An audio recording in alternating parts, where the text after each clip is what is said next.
Welcome to the third edition of Goa Arts and Literary Festival at International Centre of Goa. We have with us Chandrahas Choudhury, who is a novelist and a literary critic based in Delhi.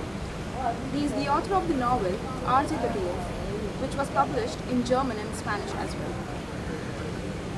So Chandrahas, you are a well-established literary critic and have worked with internationally acclaimed magazines. What has drawn you into this field? Well, writing novels and writing criticism are just two sides of work in literature. Unless readers read books, writers can't write books, and writing criticism is also just another name for reading carefully. So, because I had a degree in literature and I always knew I wanted to become a writer while I was working on a book, I also liked reading other people's books. And actually, the other reason why I enjoyed criticism is for many years it was a source of income for me, and it allowed me not to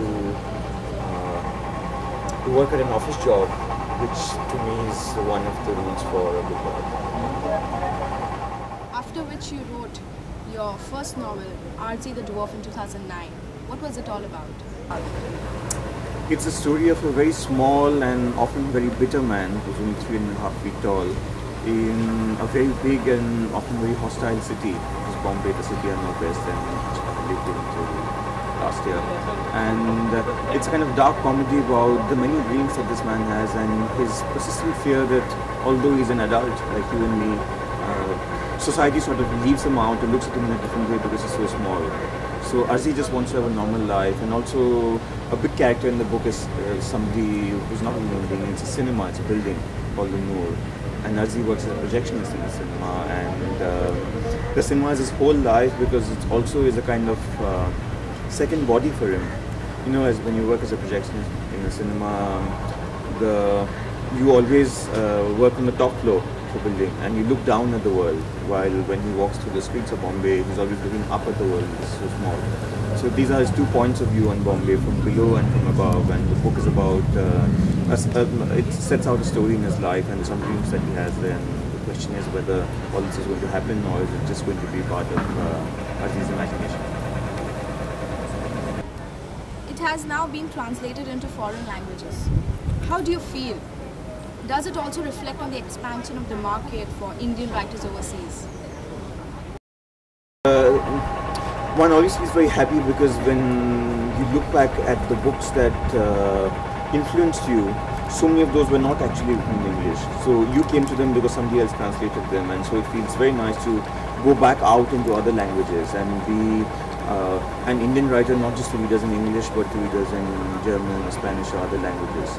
And what Indian writing, as India has acquired a larger profile in the world, and Indian writing in English has become much less self-conscious than it used to be in the 80s and 90s. I think Indian writers of my generation don't at all feel apologetic or strange writing English. We know what kind of sound we have, or we're not trying to explain anything to anybody. We work in the way that we feel is right for us.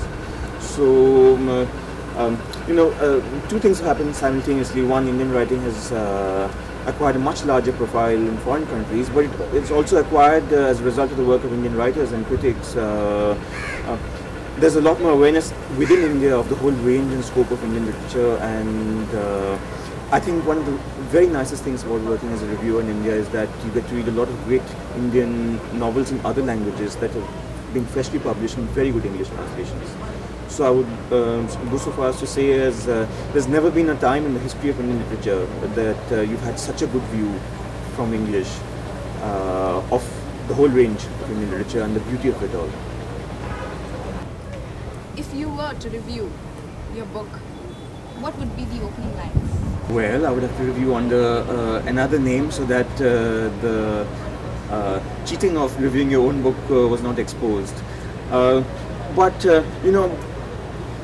I think your question is meant in a lighter vein, but I would say that any writer who writes a book already reviews it even without writing a review, because you look at it many times and you know that because it's a book and hopefully it will last a long time, you have only the one chance to get it right, and once it's published you can't then say, this was, I would have done preferred to have done this, or that could have been better. So you read your own manuscript 4 or 5 times when you are working on it, and each time it's new for the reason that you begin to feel that there's something else or the other you can do. So any writer's book actually, if you read between the lines, sort of contains the writer's own review of that book. Which novelists do you admire? Well, in world literature, Orhan Pamuk, Willa Cather, Isaac Bashevis Singer, Jose Saramago, Sandra Marai, and the Czech novelist Bohumil Hrabal. In Indian literature, Fakir Mohan Senapati, Vibhuti Bhushan Bandyopadhyay, Yashpal, Amitav Ghosh, Altaf Taiwala. What is your take on modern literature? I don't have one. It's too large a term for anybody to then, may apply it usefully. But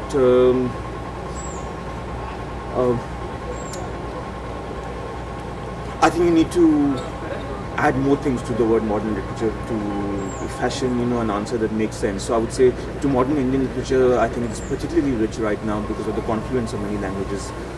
The literature I know best is Indian writing in English, but obviously I read a lot of other Indian books in translation, and I have some sort of knowledge of literature of Oriya because I'm Oriya myself and I speak Oriya. So these are my two sort of bases in Indian literature. Indian writing in English, including a lot of work in translation and some work in Oriya. And also I work as the fiction and poetry editor of this Indian monthly magazine at Caravan, so I get to see a lot of work before it's published, and that to me is very exciting because it means that I can help publish writers who aren't that well known but who deserve to be known by many more people than they currently are. What aspect of human nature fascinates you the most, and in which piece of literature, according to you, is the best showcase? Well, I think, especially as a young person, you're very interested in man-woman relations, or if you, by that I don't mean to leave out gay people in physical or amorous relations, and what it means to, both be an independent person and share a life with somebody. This kind of tension that exists for all of us. We both have a need for love and at the same time a kind of need for independence, and sometimes these things come into conflict with one another. So, there are many wonderful books about this. Among the best ones in Indian literature recently are Amitav Ghosh's River of Smoke, which has a very interesting love story between this Parsi merchant, Bara Modi from Bombay, and a Chinese sort of concubine, because he's always in China on trade. And what it shows is that this is not just a relationship of convenience. Over time, it goes into a very complex love story. I don't think any reader can forget it after having read it once. And the other great sort of novelistic meditation on this issue that I've read recently is the Hindi novelist Yashpal's book, This Is Not the Dawn, which actually was published 50 years ago in Hindi as Chuta Sach. It's just been translated into English. To me, actually, I think it's the greatest Indian novel ever written. It's over 1,000 pages long. It's like one of those journeys. It's like living another life. It's not just like reading a book.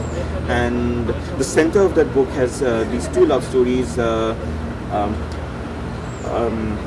A journalist and his sister both fall in love with different people at the time of partition, and it's set against this backdrop of great tumult in Indian history. So it's a very intriguing work.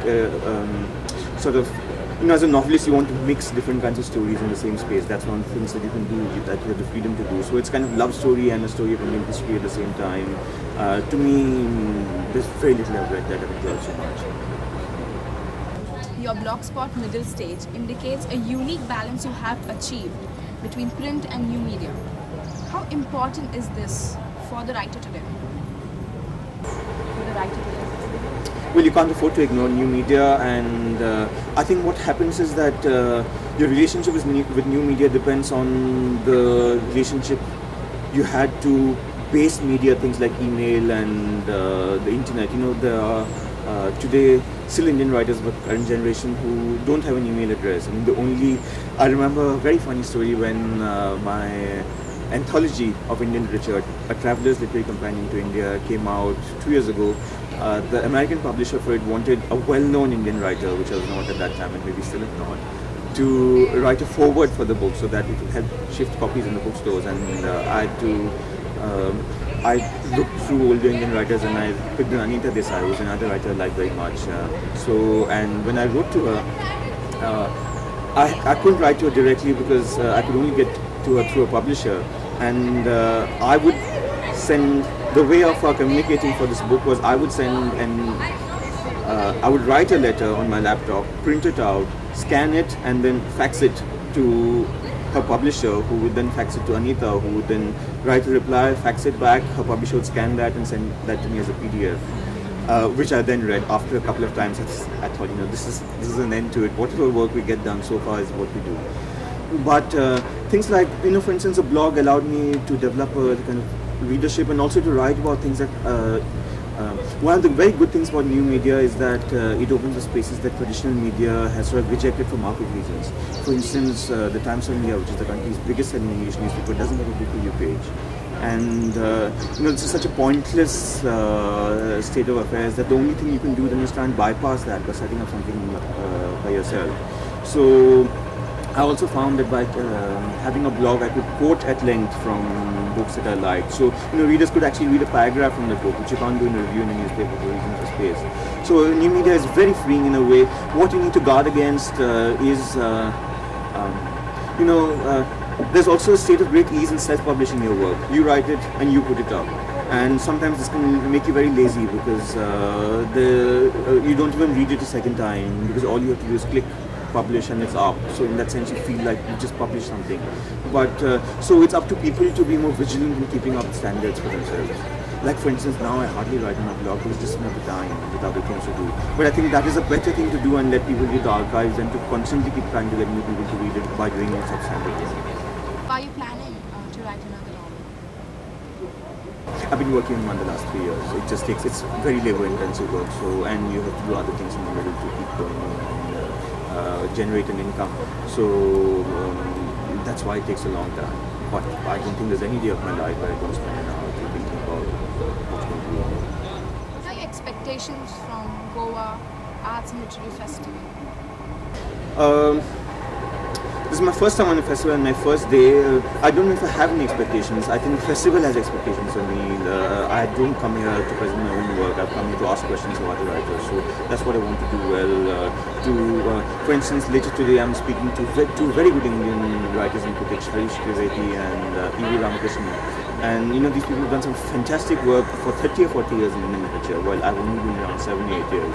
So to me it's like, it's also a chance to learn about, one of the very, very good things about coming to a literary festival is a chance to learn about other people in Indian literature, because our field is so vast. Indian literature has more than 2,000 languages in it.